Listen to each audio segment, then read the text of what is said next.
This is the Investor Mindset Podcast, and I'm Steven Pesavento. And for as long as I can remember, I've been obsessed with understanding how we can think better, how we can be better, and how we can do better.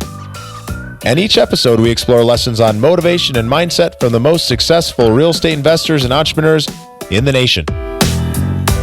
Mindsetters, we have a podcasting OG on the podcast today, Matt Theriault of Epic Real Estate Investing. He is a phenomenal investor who's been doing turnkey, flips, wholesales, everything in between for decades, and is just celebrating 10 years in the podcasting game. What I love about this episode is that with Matt, we start talking about things that he hasn't talked about elsewhere, things that he hasn't been sharing with some other folks. So if you've loved Matt Theriault's work in Epic Real Estate, you're going to absolutely love this episode. If you've never heard of him, well, you're in for a treat because he has got some really, really big ideas that we can start implementing in our business day one. I won't spoil the fun, so I'm going to encourage you guys to jump into this episode. Make sure you take some notes and decide, what am I going to apply in my business? What am I going to apply in my life today that I took away from this podcast? And how can I add value to my own life rather than just being passive? Let's be active and make a decision.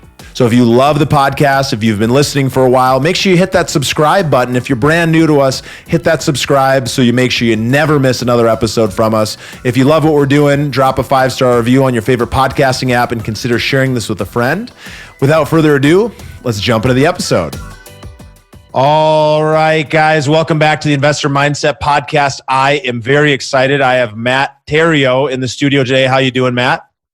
Very good, Steven. Thanks for having me. I am excited for this interview because Matt is an entrepreneur, author, success coach, and host of Your Do-Over, a weekly podcast based on inspiring comeback stories that teach people how to start over with ease, speed, and lasting success. And he's also the creator of the Epic Real Estate Investing Podcast, where he focuses on financial education and teaching people how to really get started and financially free in real estate. And that's where I know him from. And are you ready to get into things, Matt? I'm ready. Let's do it. Well, I love to hear that. Well, obviously, you've had a lot of success in your life from most people's definitions, but why don't we start out by taking a look back?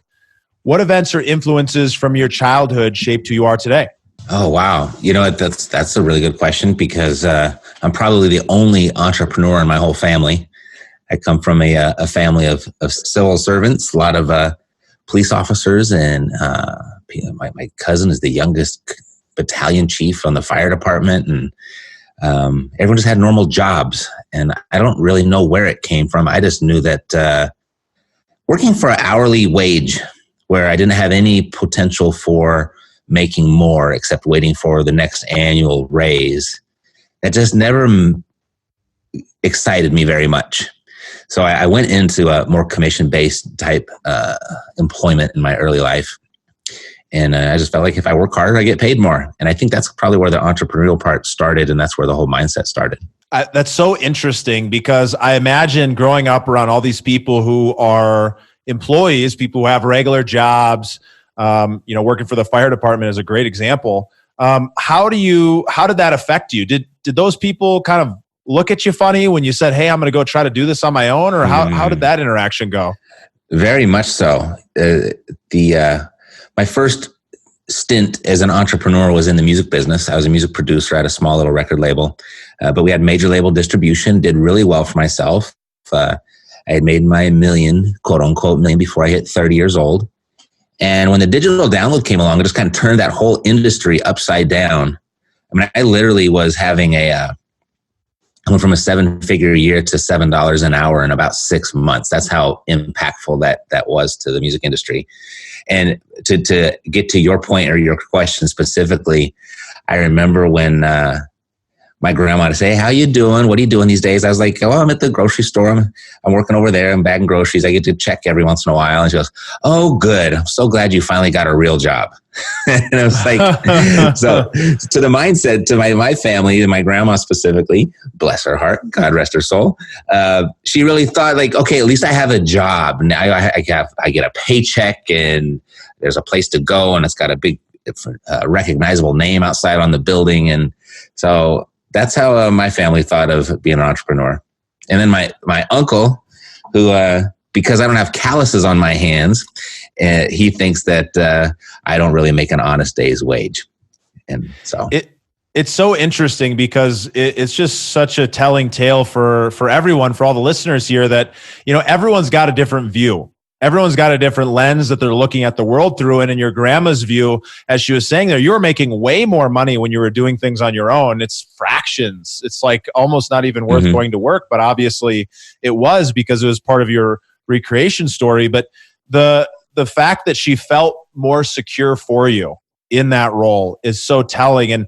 And how do you recommend people break through that? If they come from that place where their family is telling them these things, they've believed those, how do you start creating different ways of thinking to, go and be an entrepreneur?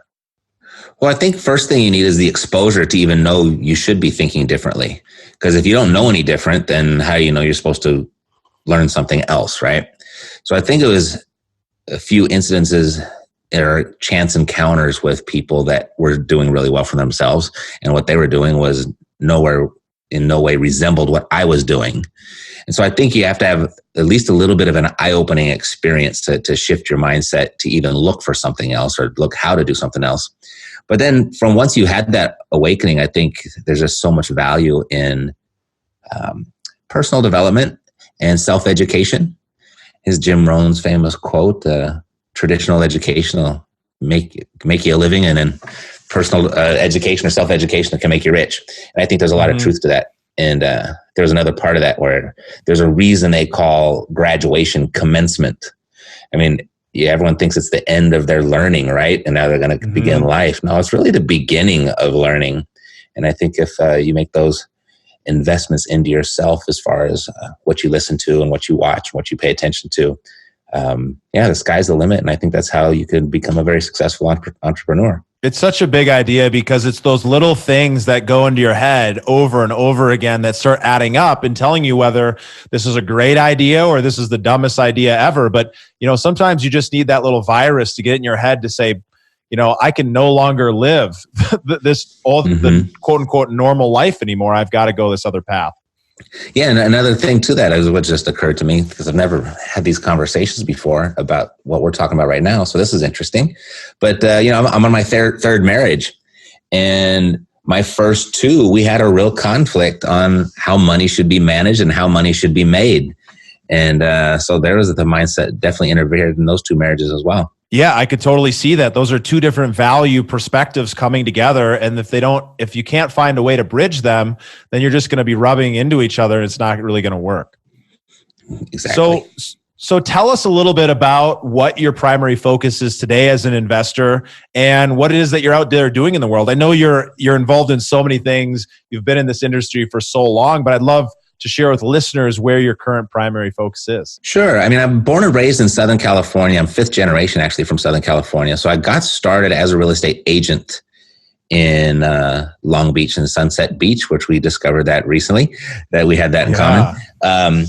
And I became an investor after about 4 years of being an agent when I decided that if all the money's in real estate, I think I'm just sitting on the wrong side of the desk. So I had to make that shift and actually become the client rather than the service provider that a real estate agent is. And so I got started at a really good time where, well, a lot of people thought it was a bad time, but it was when the market crashed, right? And there was all these different types of opportunities that never existed before. So I got really deep into short sales. We'd flipped probably 60 short sales in 1 year and did really well. And then when the market started to recover, it got more and more difficult to find deals. And so I went out of state and was working in like 9-10 different states, still am, but just moved to Las Vegas. So it's a long answer to your really short, simple question. I am in Las Vegas now for about 5 months, and I am back on it, and I'm in a market where I can create some opportunity for myself. And I'm really focused. I've always just been really focused on buy and hold. I know wholesaling has been such the hot thing that, and the big buzzword, but wholesale is like, to me, I wholesale when nothing else works, because I really understand the wealth creation of holding property brings and what that promises. And it hasn't failed me yet. And so I really just focus on acquiring as much rental property as I possibly can. That's where my focus is. Yeah, I mean, going down the rental path is such a smart path. And it's ironic because so many of us as real estate investors and operators, that's the reason we got into the game. that's the reason we got into it. And then I know for myself, I've done 200 deals now in the last 3 years. I only own a couple properties. And the whole reason I got into it was to own property. And I don't know if it's because of the market cycle that we're in or what, but it's really easy to get pulled in this direction of quick capital today versus the long-term view. What shifted your view on that, and why are you going this direction now? Well, it's always been my direction. And there's this little book, you've probably never heard of it, called Rich Dad, Poor Dad. Sure. And you've heard of this one? Okay, gosh, so few people have. I think the big shift was when I was in the music business, I was focused on the next release of the month to make that big giant pile of cash.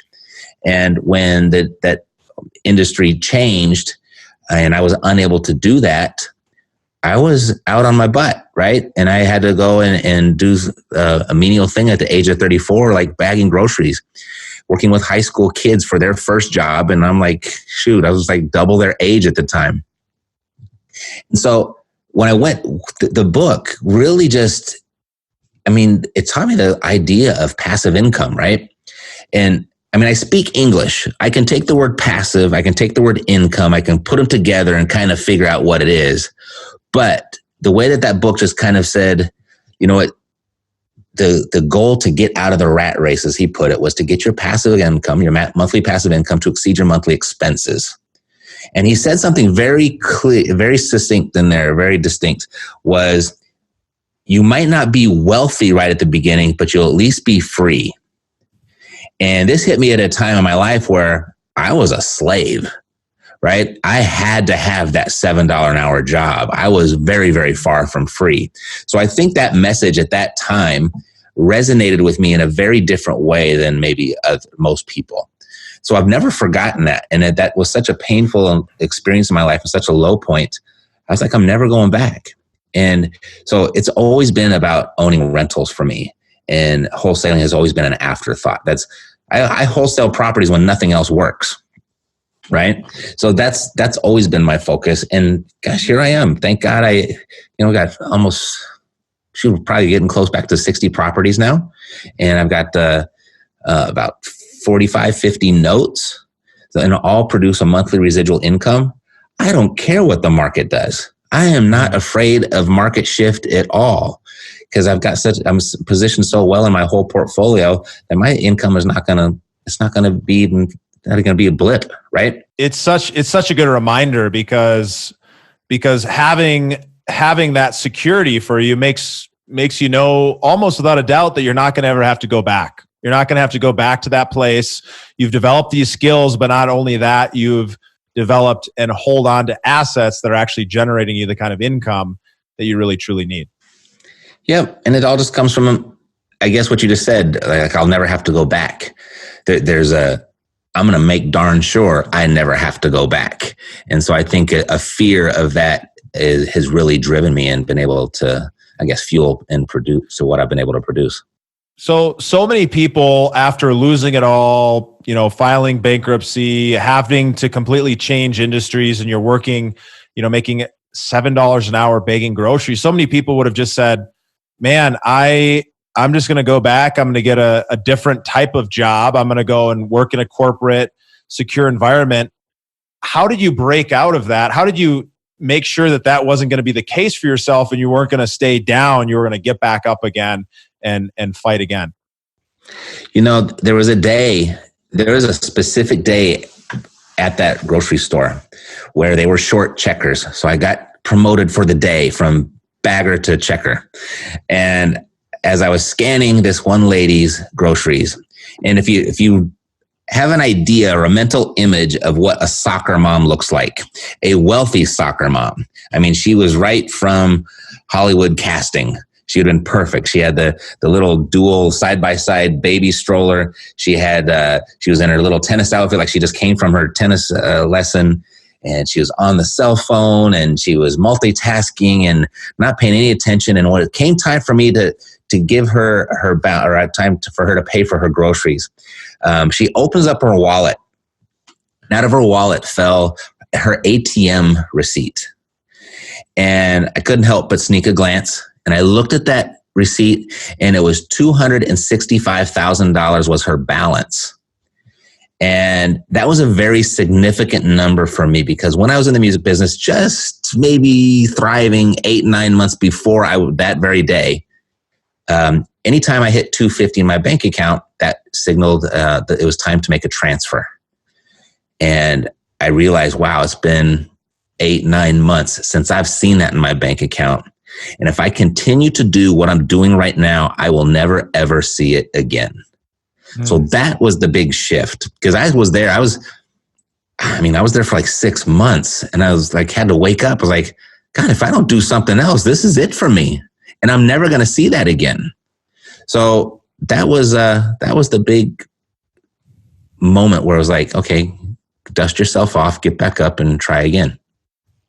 What an incredible reminder to yourself that if I keep going down the same path that I'm on, I'm definitely never going to live the life that I had been living, or yet reach above and beyond it, which were probably the dreams that you had when everything did sink. So I'm grateful for you for sharing that story with us, because it's one that a lot of people would want to hide from. But instead, it's actually the formation story of why you became this incredibly successful investor and now coach for all these other people to be able to follow in your footsteps. Yeah, it's just if it's to be, it's up to me, right? And that's exactly what I was thinking at that very moment, that no one was coming to save me. No one was going to come protect me. No one was going to do it for me. There was no shortage of shoulders to cry on. Everybody would listen.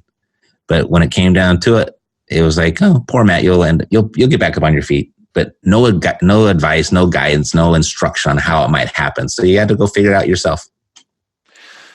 So now you're in a place where you're helping hundreds, if not thousands of people get into this game, start building that financial freedom for themselves. What are some of the biggest challenges some of your clients, some of your coaching students deal with, and how have they overcome those? Because I'm sure a lot of our listeners are facing some of the same. Some of the biggest challenges, I think one challenge that comes to mind immediately is, people come to me coming from corporate America mostly, and they've got a good paying job. They're just kind of unfulfilled in what they're doing, and they kind of see the future as to, this is probably not going to turn out the way I think it's going to turn out, or the math doesn't look like it's going to pan out. And so they come to me to whether they're going to start real estate investing on the side, or if their eventual plan is to turn it into a full-time gig.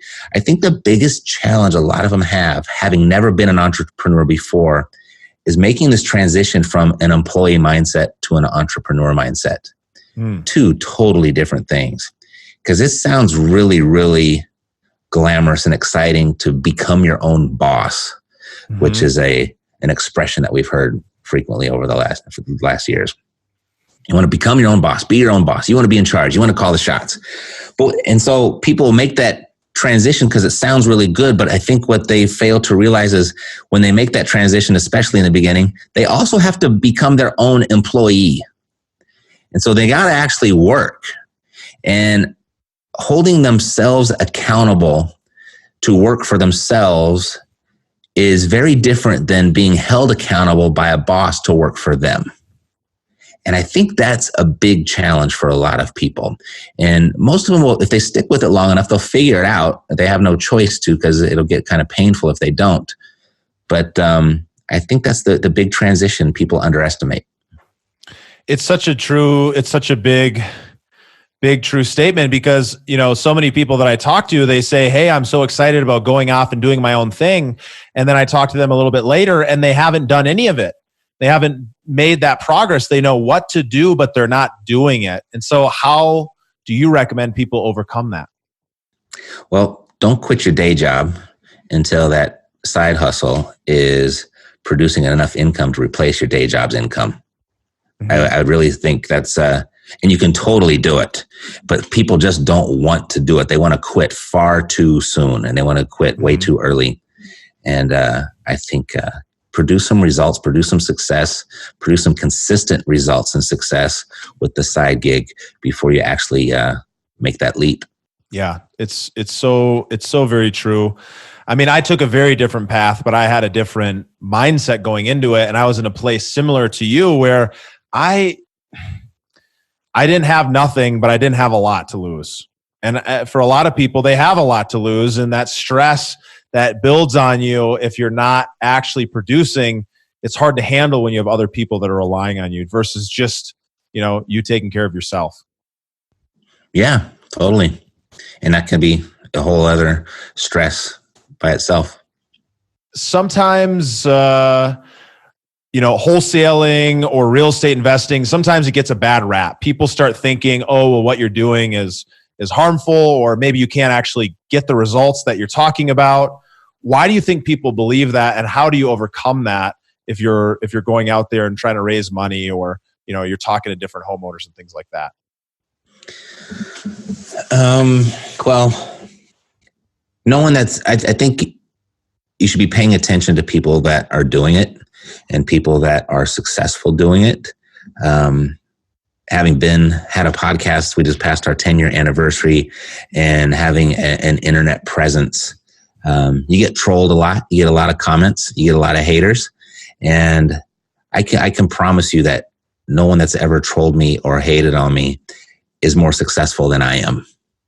Mm-hmm. So my point being is, and you give a lot of credit of your success to modeling as well, mm-hmm. is I think the way you get past that is be very intentional about creating your environment. Be very intentional about who you spend your time with, and look for the doers, right? A lot of talkers out there, but look for the doers who are actually doing it. And it's kind of like this, we all remember back in high school where we did something stupid just because somebody else was doing it. We call that peer pressure, right? And we've all been there to some degree. But that peer pressure can work for good as well if you get around people doing good things. It just happens. We, as human beings, we just have a tendency to want to assimilate. And if you're hanging around the right people doing the right things, you naturally will assimilate, and it'll start to happen for you. You'll feel guilty if it doesn't. You'll feel like you're the outsider. You feel like you don't belong. So your internal wiring is just going to be compelled to perform. So I think that's a really good shortcut, is just to be really intentional about creating your environment. Yeah, surround yourself with the kind of people you want to be like, and you're going to start following in their footsteps. So and ignore the others. And ignore the haters. You're always going to have those haters. It's hard to sometimes, but it's such good advice. So why do you think you've succeeded in an industry where so many others have failed or not even gotten started? I look at that when I first made that huge investment in my own real estate education. And we went to a central location, people from all over the country, and there was just a hallway in a giant hotel, and each room was teaching on a different subject. And each room had anywhere from 200 to 300 people in every single room. And so you got 300 people in a room learning about creative acquisition strategies, hearing it from the same person with the same workbook, with the same resources. I mean, in the exact same time in history. And a very small percentage of people will actually go out and do something with it. And everybody had the exact same information. And the information is proven. They wouldn't be teaching stuff that doesn't work. That would be a really bad business model. So the only variable is the actual human themselves, right? Uh-huh. If you have the right information and that information is proven to create success, then what you got there in the middle is the person to connect the two. So I wish I knew, because you know what? I can teach everybody that's listening right now how to fill out a perfect purchase agreement in about 15 minutes.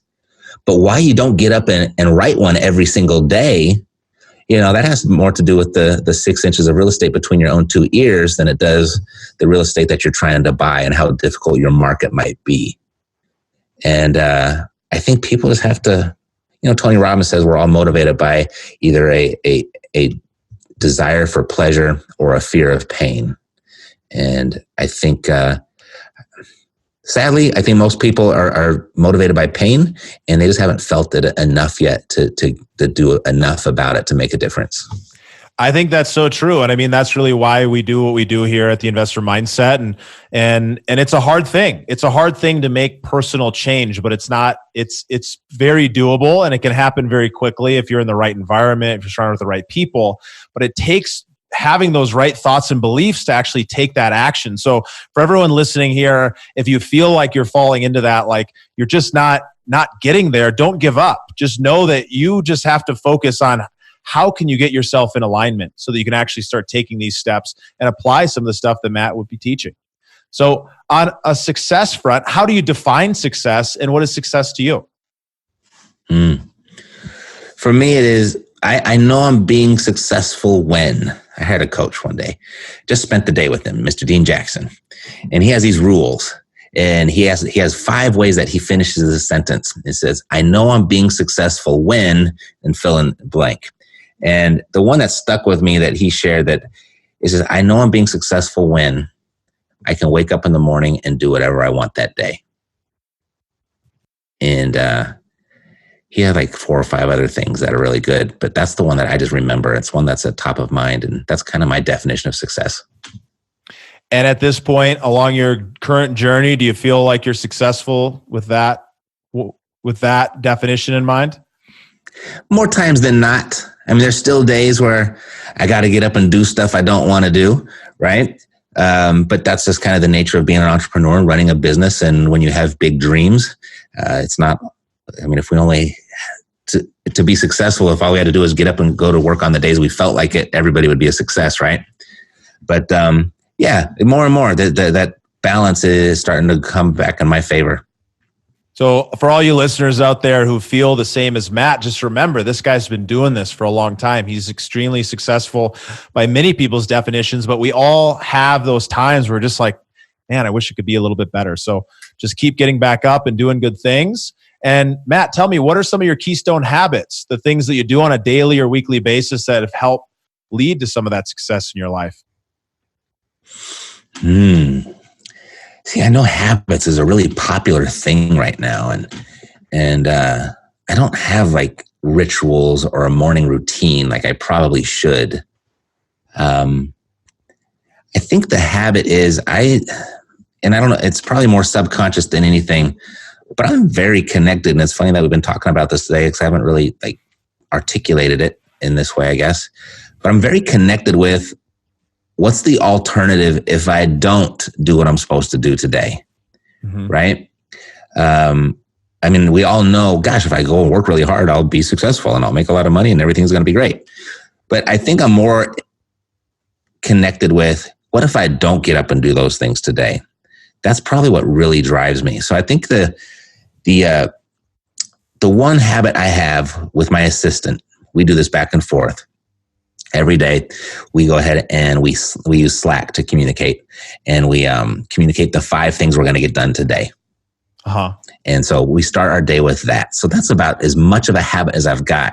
But as I'm looking at those 5 things, I'm more focused on what my life could potentially be like if I don't get those done today than all the success I'll have if I do get them done.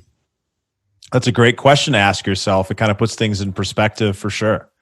So tell me here, we've made it to my favorite part of the show, the Growth Rapid Fire round, where the questions are quick, but the answers don't need to be. But tell me, what's a book that's impacted your life the most, or one you're excited about right now? Ooh, the most recent would be Profit First by Michael Michalowicz. That one is, that's changed my life. There's 3 books I've held on to for a very long time, and it's just always been those top 3 forever. But Mr. Michalowicz made it into my top 4, and that's the most recent one.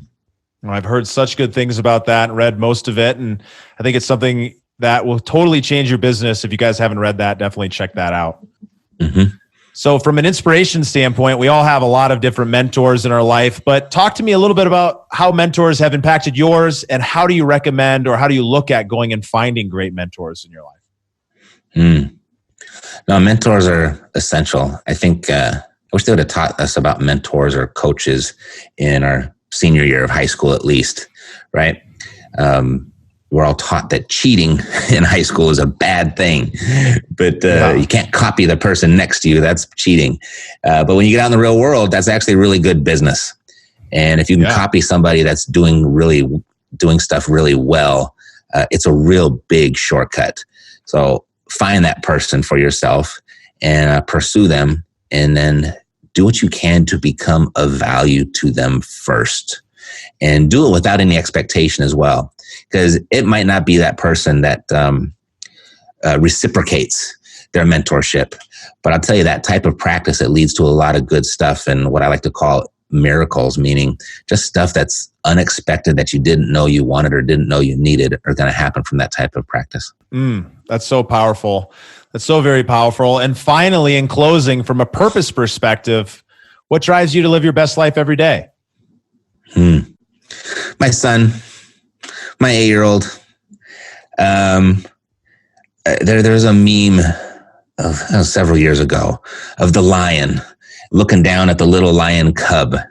And the little quote had said, today I felt like quitting, but then I remembered who was watching. So that's my son drives me. And I just want to be the best example I can for him. I didn't have a dad, so I want to be the best one I can be for him. That's so big. Well, he's such a lucky guy to have you as a father, and we're so lucky to have you here sharing some of your experience over the years. So thank you so much. Where can people find out more about you or get in touch? Yeah, so I guess the easiest place, if you're listening to this right now, you know how to find a podcast. So you can check me out over at the Epic Real Estate Investing Podcast. We post 7 days a week there, and I'll be there tomorrow. Looking forward to it. Well, I can't wait until we get to hang out again. Thanks so much, Matt. You bet, Steve. Thanks for having me. Thank you for listening to the Investor Mindset Podcast. If you like what you heard, make sure to rate, review, subscribe, and share it with a friend. Head over to theinvestormindset.com to join the Insider Club, where we share tools and strategies from the top investors and entrepreneurs on how to take it to the next level.